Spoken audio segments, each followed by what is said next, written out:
एक टैडपॉल को फ्रॉग बनते देखना नेचर की सबसे दिलचस्प प्रोसेस में से एक है। और इस वीडियो में मैं अपनी जिंदगी के अगले 50 दिन 20 टैडपोल को फ्रॉग्स यानी मेढकों की एक फौज में बदलने में बिताने वाला हूँ। उनकी देखभाल करना कोई आसान प्रोसेस नहीं था और हर टैडपोल बच नहीं पाया। और इस वीडियो में वो 3 मंथ का प्रोसेस है जिसमें मैं इन टैडपोल्स को फ्रॉग बनते हुए दिखाऊंगा।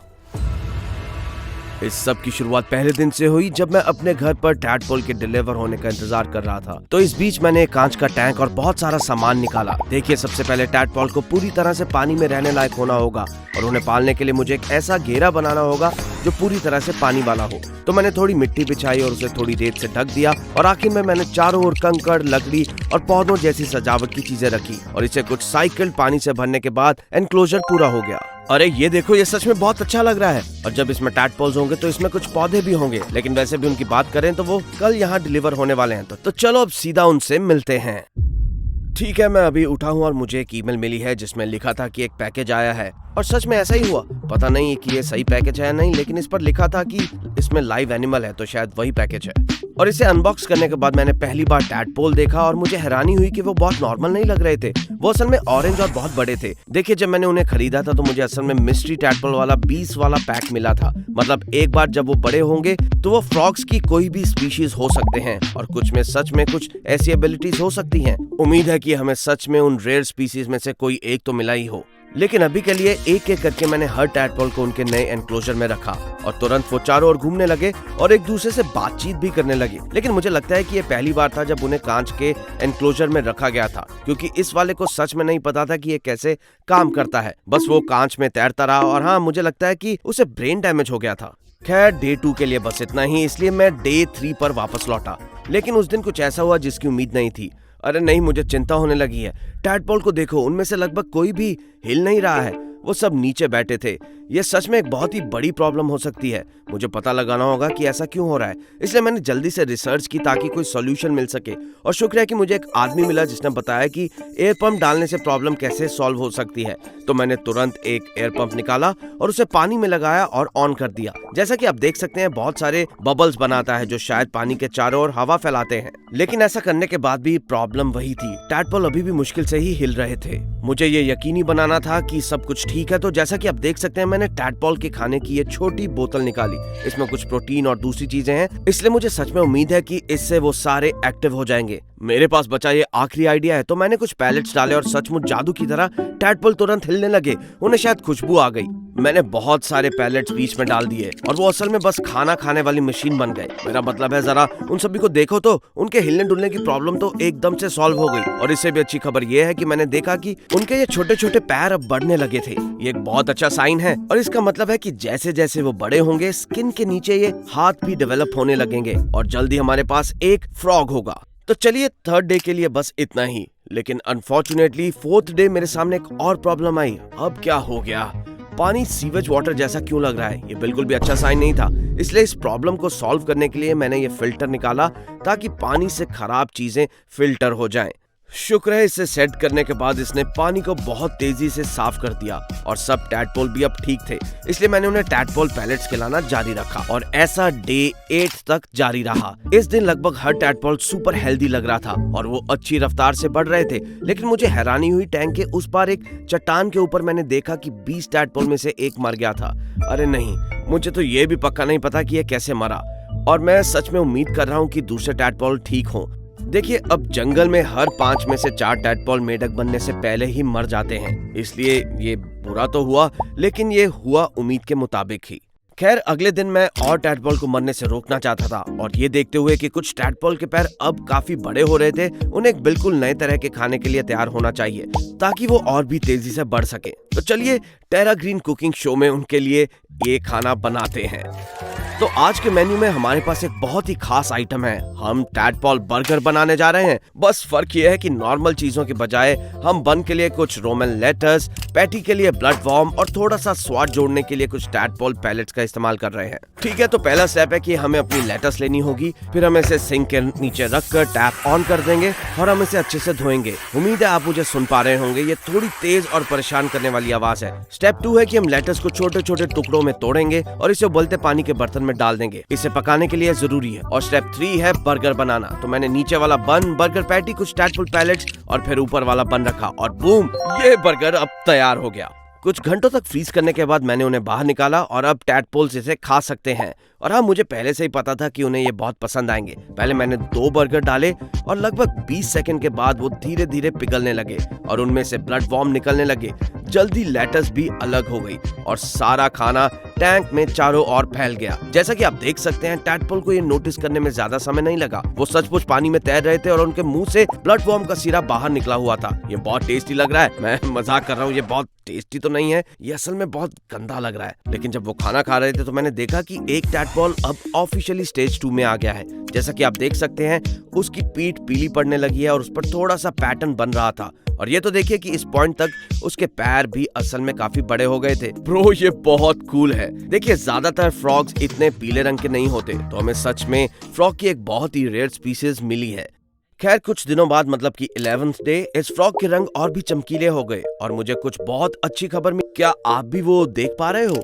मुझे पूरा यकीन है कि ये उसका हाथ है जो उसके शरीर से बाहर निकलने वाला है। मुझे पूरा यकीन है कि इस फ्रॉग के हाथ आज ही बढ़ने वाले हैं। इसका मतलब है कि हमें एक नया टैंक बनाना होगा, क्योंकि ये पूरी तरह से पानी वाला टैंक है और हमें कुछ ऐसा चाहिए जिसमें बहुत सारी जमीन हो और सब कुछ हो, ताकि ये मेंढक जमीन पर जाकर कीड़े मकोड़े वगैरह खा सके। तो बिना टाइम वेस्ट किए मैंने एक नया 20 गैलन का टैंक लिया और उसमें कुछ अलग अलग तरह का सामान डालने के लिए भी निकाल लिया। जाहिर है, इस दूसरे एनक्लोजर में हमारे पास पानी होगा ताकि टैडपोल उसमें तैर सके, लेकिन इसके साथ ही हमारे पास जमीन भी होगी ताकि जब टैडपोल के हाथ बाहर निकले तो वो जमीन पर कीड़ों का शिकार करना शुरू कर सके, जिसे देखना बहुत कूल होगा। इसे बनाने के लिए मैंने बीच में पत्थरों की एक दीवार बनाकर उसे कुछ वाटर स्प्रे फोम के साथ जोड़कर शुरुआत की। पत्थरों के लेफ्ट की तरफ मैंने असल में कुछ मिट्टी, रेत और बहुत सारी सजावट की चीजों से पहला टैंक फिर से बनाया और फिर मैंने उसे पानी से भर दिया। फिर राइट की तरफ मैंने कुछ मिट्टी, लकड़ियां, काई और ऐसी ही चीजें डाली और दूसरा एनक्लोजर बनने में ज्यादा समय नहीं लगा।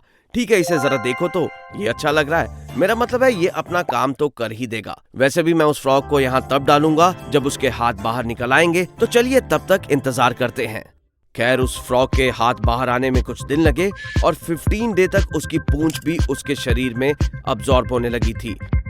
अरे यार, ये तो अब असल में एक फ्रॉग बन गया है और इसका मतलब है कि वो पानी के बाहर भी जिंदा रह सकता है। तो मैंने उसे अपने हाथ से उठाया और उसे उसके नए घर में ले गया। उसे अंदर डालने के तुरंत बाद वो असल में कुछ घंटों के लिए पानी वाले हिस्से में ही रहा।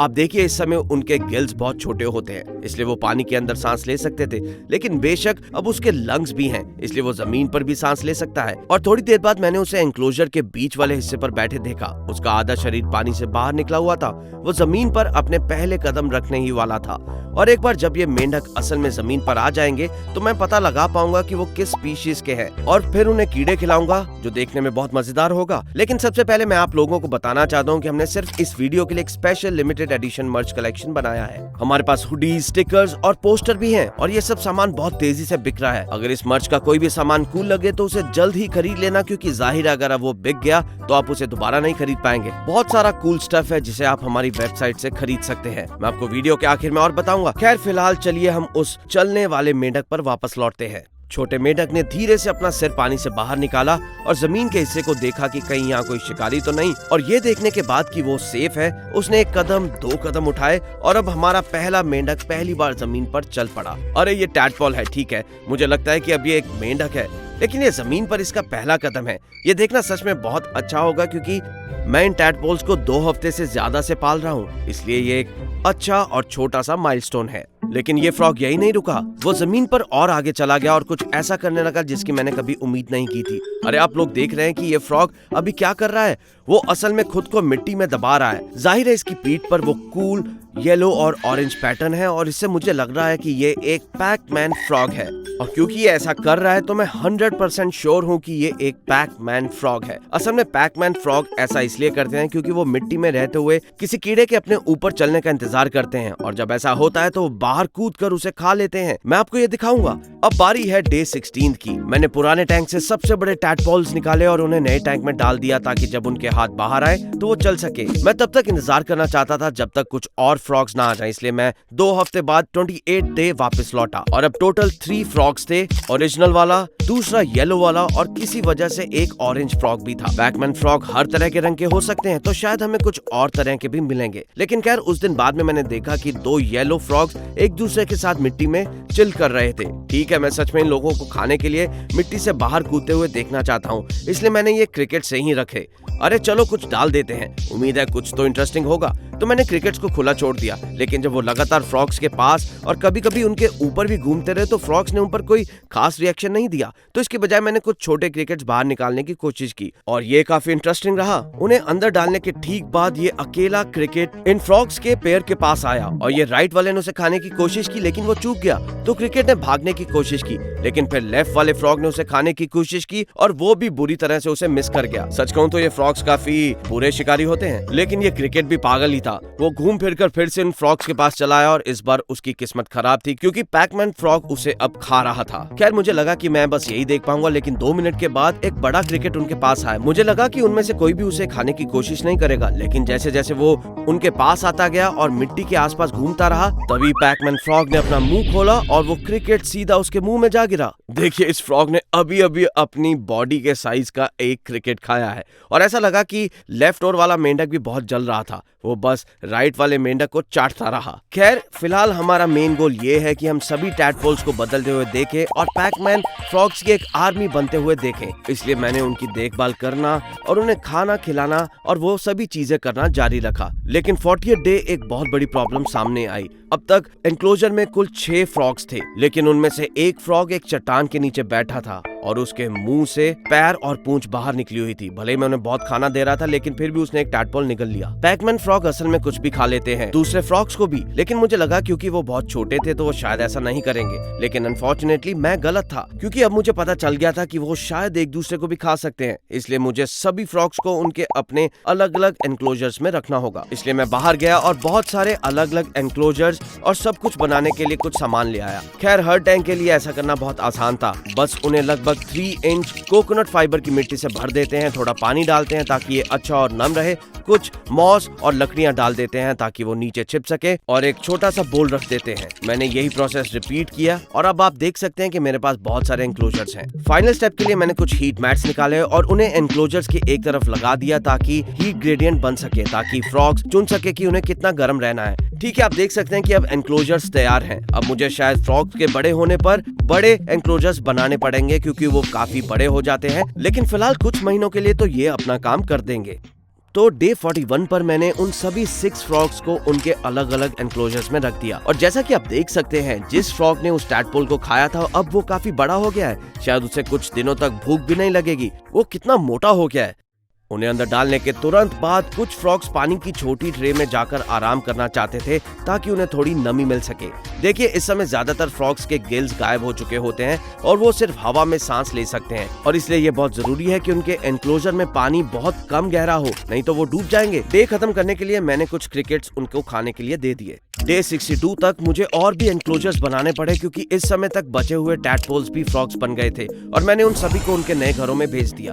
देखिए, अब मेरे पास टोटल 15 पैकमैन फ्रॉग्स थे और आप शायद सोच रहे होंगे मैं इन फ्रॉग्स का करूंगा क्या। खैर मुझे लगता है कि मैं बस उन्हें यहीं पर ऐसे रहने दूंगा, उन्हें क्रिकेट्स खिलाऊंगा ताकि मैं उन्हें और बड़ा होते हुए देख सकूं। ये सच में बहुत बड़े हो जाते हैं। चैनल सब्सक्राइब करना ना भूलें क्योंकि जब वो बड़े होंगे तो मैं इन पर एक अपडेटेड वीडियो बनाऊंगा।